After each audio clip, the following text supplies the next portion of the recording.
The outdoors is not a niche. It's way bigger than that. The outdoors is essential to our lives, essential to who we are as a species. And as the world continues to get smaller, as new advances in technology push us to the limits of the planet, the outdoors is more important than ever. Open Container is here to explore this new idea of the outdoors. We'll strive to uncover stories about creativity, adventure, conservation, politics, and the people who make the outdoor space so vibrant. The world is full of anxiety right now. Climate change, politics, cultural upheaval. But fear not, there are answers in the outdoors. I'm Doug Schnetzpahn, and on this show, we will talk to people who are looking to nature to find the solutions we all need. We will be having honest conversations about how the outdoors can change us, how it heals us, how we learn from it, and how we can build a better world from what we learn about being outdoors. So please join us, open the container, and find out what's inside. Let's get some.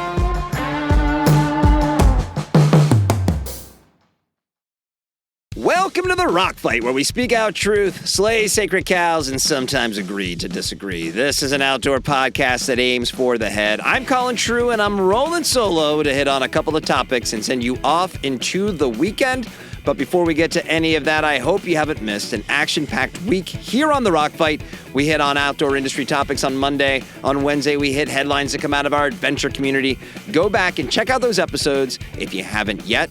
And hey, are you signed up for Rock Fight's newsletter? Because our newsletter, it's exploding. If you haven't subscribed, what the hell, man? This is a real newsletter with real content, not just another outdoor link aggregator. Sign up today by heading to rockfight.co. Click join the mailing list, or actually there's a little pop-up that shows up when you go to rockfight.co. Just enter your email address and you'll get the newsletter. It comes out next Tuesday. And while you're subscribing, have you subscribed to this podcast? If not, click follow on whatever podcast app you are listening to us on. And of course, leave us that 5-star rating. All right, let's start the show. Welcome to the Rock Fight, Rock Fight, Rock Fight. All right, I got two topics for you today. The first is earlier this week, I had the opportunity to attend a virtual launch of Arc'teryx's spring footwear line that they put on for the media. Those who attended also got a pair of shoes, which was great. A pair of the shoes that are being featured, and I took the ones I got out for a little stroll on some local trails yesterday. And we don't really want to be in the business of gear reviews here in the Rock Fight. We've dabbled in that in the past, obviously, as some of you know, but it's not really in our future. So I'm going to give you my thoughts on the shoes and how they felt, but mostly I want to take this opportunity to talk about how brands talk about their products, because the presentation itself was really well produced. It ended up basically being a 15 or 20 minute video from Arc'teryx and the Arc'teryx footwear team. I clicked a link and joined a group of other media folks where we watched the video and had the option to submit questions. Afterwards, our good friends over at Jam Collective, which is Arc'teryx's PR agency, they reached out to answer my questions. So overall, first, thank you to Arc'teryx for doing something like this. Using video to deploy your message in a hard-hitting, quick shot was great. And this is a great way for brands to get their products and message in front of those of us with a platform in the outdoors. And I would welcome more of this type of brand interaction in the future rather than having to wait for the next event, which might be months away. The one thing I do want to comment on is the content itself, because we have to get past selling new products based only on features and benefits and the behind the scenes of creating products and the influence of athletes. The video that we saw at the Arc'teryx event spent most of its time focused on the folks behind the creation of the products, as well as the credibility of the shoes themselves. They detailed what these shoes are capable of and the pedigree of those who influenced their creation, such as the Arc'teryx trail running athletes. And I'm not bagging on Arc'teryx here. They are simply doing what I feel like everyone else does from a messaging standpoint. Credit to them for how they delivered the message, which was different and awesome. But there was not a lot to be learned about what makes these shoes better or different from their competitors. Because one of the problems here is that Arc'teryx just became a $2 billion brand, right? They announced that they are now a $2 billion brand. So I expect them to create a competent and good-looking shoe. They already have the resources and credibility, and we know that Arc'teryx products are premium and they perform. So you don't need to sell me on your ability to make a shoe with your marketing. And I'd like to see brands, especially established big brands, take opportunities like this to dig into what makes them different from everyone else. Now, I'm sure that Arc'teryx would make the argument that by digging into the details of the shoes, that's what they did with this event, but that's not really what I'm talking about. What I'm talking about, because when it comes to trail running shoes, we've never had more options. Broadly speaking, Arc'teryx is an incredible outdoor success story. They've achieved consumer credibility among the hardcore outdoor and also with the fashion-forward techwear crowd. But if you show up to your average running event, you're not going to see a ton of their shoes in the crowd.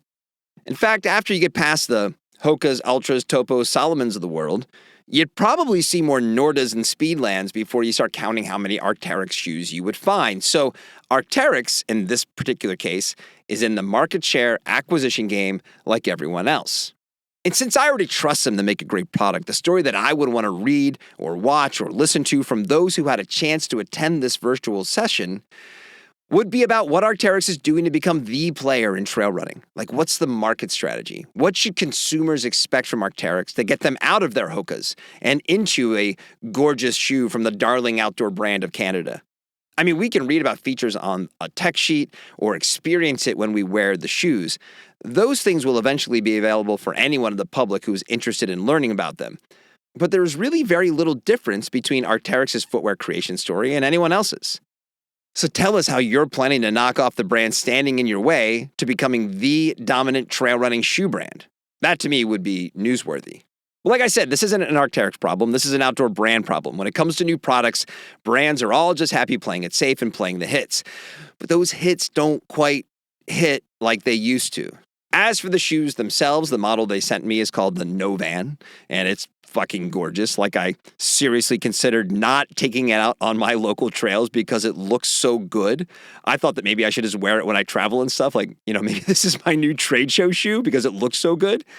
But I did. I took it out on the rough trails up the little mountain behind my house, and my initial reaction was that it was competently made, it was lightweight, it had great traction with the Vibram outsole. I guess my only gripe is that it's narrow, kind of fit me more like a Salomon does, and for a guy who's been in Ultras and Topos for more than a decade, not really my fit in terms of what I want to spend all day in this shoe out on the trails. But I have no doubt there will be big fans of these shoes out there, and I'll definitely continue to wear them around on either small hikes or maybe I wash them off and they become that daily driver when I go to trade shows and stuff like that. And by the way, the look alone will make them stand out on the footwear wall. Like, if Arc'teryx footwear is entering the Kumite, which listeners of a certain age will remember from the movie Bloodsport, and the end goal of them is being the champ of trail running shoes, I think their first opponent here is probably up against Norda because there's an aesthetic that both brands share. So overall, great job by Arc'teryx and Jam Collective on this event. It was a great way to spend 15 to 20 minutes. I'd encourage other brands and PR agencies to follow suit. I loved the format of the event, and this is the kind of innovation that we need in the outdoor industry. All right, everyone, before we get started today, I need to tell you about our amazing teammates at Darby Communications. If you run an outdoor, an endurance, or an active lifestyle brand, there is no better PR or digital marketing belay partner or drinking buddy than Darby.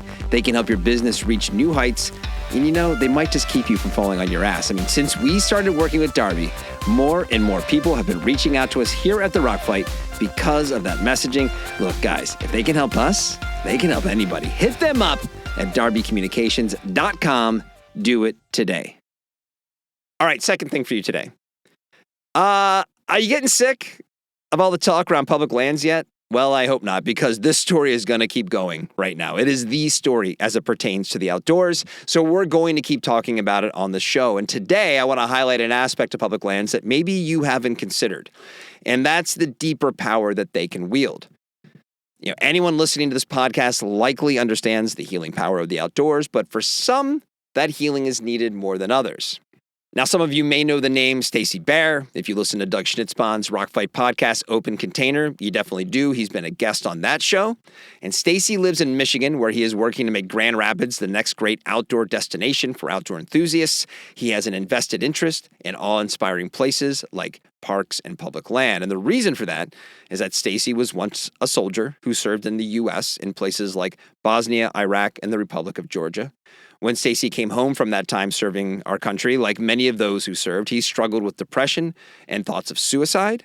A friend helped him discover the outdoors, and thankfully we still have Stacy in our lives, and that is in part because of the outdoors and public places. And when it comes to what's happening right now, we got a taste of what's coming for the best parts of the U.S. from the first time Trump was president. And this time it's not going to be just Bear's ears, right? The actions of the past few weeks have shown they're coming for all of it. And I want to be clear that I think all the topics we're critical of and comment on here on The Rock Fight when it comes to the outdoor industry are valid. Our brands need to do a better job when it comes to sustainability and circularity. We need to provide more equitable opportunities for those who aren't just the straight, skinny white guy on top of the mountain. But for right now, the fight for our public lands and wild places is on our doorstep. And if we truly want to act like $1 trillion industry, this is our chance. The leaders of our industry at the brands, the trade organizations, policy advocates, conservation groups, all of them need to go from 5 mini lion bots into one big badass Voltron super robot pretty damn quick. So to help inspire that to happen, I want you to hear Stacy's voice. Last week, he wrote a column for DCReport.org telling his story and encouraging all of us to take action to the mounting threat to our public lands. I asked him to send me a voice memo reading what he wrote, and I'm going to play that for you right here, right now.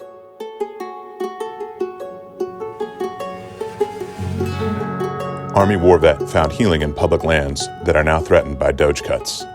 I found hope, resilience, and a reason to keep going.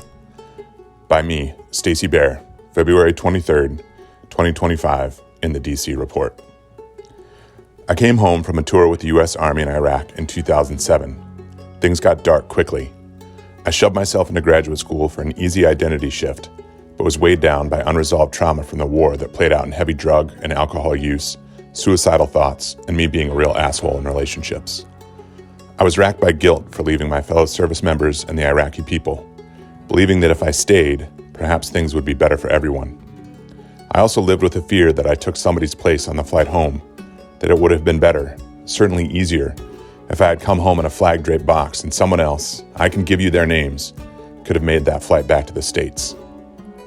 2+ years at home, confused and angry, a friend encouraged me to get outside with him, and I began to get healthy on public lands. An hour walk in a city park, learning to climb in a USFS forest, a weekend overnight in a national park, a multi-day trip on a wild and scenic river flowing through property managed by the Bureau of Land Management. It was out there, in landscapes as diverse as the American public, that I found hope, resilience, and a reason to keep going. I made a community, first with veterans, then with non-veterans. I met so many people who were willing not only to lend a hand or point me in the right direction, but who were willing to listen to my stories and share their own. I made a career of taking others outside with me. Together with Dr. Dacher Keltner and his team at the Greater Good Science Center at UC Berkeley, we worked on the foundational research that proves the benefit of time outdoors for physical and mental health. We showed that time outside results in dramatic downshifts in stress, increases prosocial emotions and feelings of curiosity and connection, improves sleep, and makes one feel more connected to the people they are with and the environments they move through. Our system of public lands, our greatest health asset managed across multiple agencies from municipal to national, are now all under threat. At the national level, agencies have been dealing with understaffed departments since at least 2010. Even as visitorship, an American public thirsting for better health and deeper connection to one another and our nation has surged. City, county, and state parks across the nation report similar challenges as millions of people each year go in search of awe. The economic and environmental impacts are of course massive, but it is the possibility of severely declining access to mystery, beauty, and health that worries me the most. What we need now, more than ever, is that connection that happens on trail between two strangers when they witness the majesty of our natural world together. Take action. Call your state and federal representatives today and tell them to restore funding to the United States Forest Service and Department of Interior, as well as the grant programs each agency manages. Get involved locally, supporting your community in nearby parks, forests, and bodies of water. A local friends group, conservation district, or watershed group would love your help. Nationally, you can engage and get action items from the Outdoor Alliance, Outdoor Recreation Roundtable, Theodore Roosevelt Conservation Partnership, National Parks Conservation Association, American Forests, or similar organizations. My name is Stacy Bare. I serve as the Executive Director of Friends of Grand Rapids Parks, supporting the maintenance and improvement of parks, trees, and trails in Grand Rapids, Michigan. I served in Bosnia and Iraq, worked as an explosive ordnance disposal technician in Angola and the Republic of Georgia. I am a 2014 National Geographic Adventure of the Year, and I've represented brands like the North Face, True Gear, Pret Helmets, and Faction Skis. I led a team of fellow veterans to the first recorded ascent and descent on skis of the tallest mountain fully in Iraq, Mount Halgard, chronicled in the award-winning film Adventure Not War. My latest film project, Champions of the Golden Valley, about the Afghan ski community, is currently making its rounds on the film festival circuit. All right, thanks to Stacy and to Todd at DCReport.org for allowing me to share that piece with you. We are in wartime, folks. No more fucking around. Time to step things up. And while I believe that with all of my heart, we also need times of levity when things are so serious. So as not to leave you on a heavy note, it's time for the parting shot. It's time for the party shot.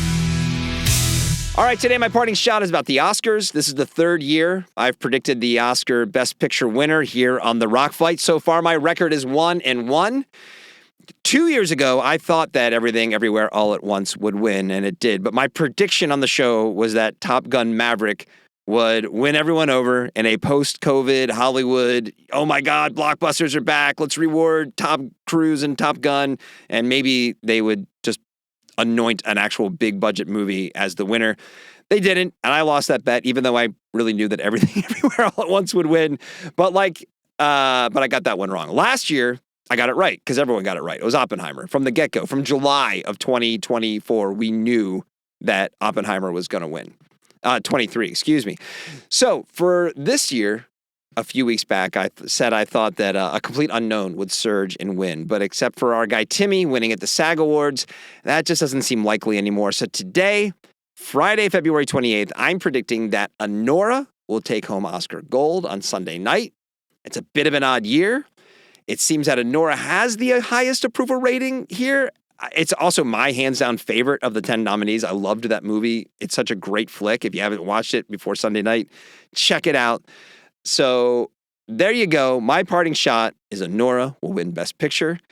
We'll see what happens. And if I'm right, I'll take a victory lap next week. And if I'm wrong, I'll eat it as well. So we'll see. Hopefully I'm 2-1 after Sunday night this week. And that's the show for today. And we want your emails, everybody. Send them to myrockfight@gmail.com. Let me know what you thought about this episode and every episode of The Rock Fight. The Rock Fight is a production of Rock Fight LLC. I'm Colin True. Thanks for listening.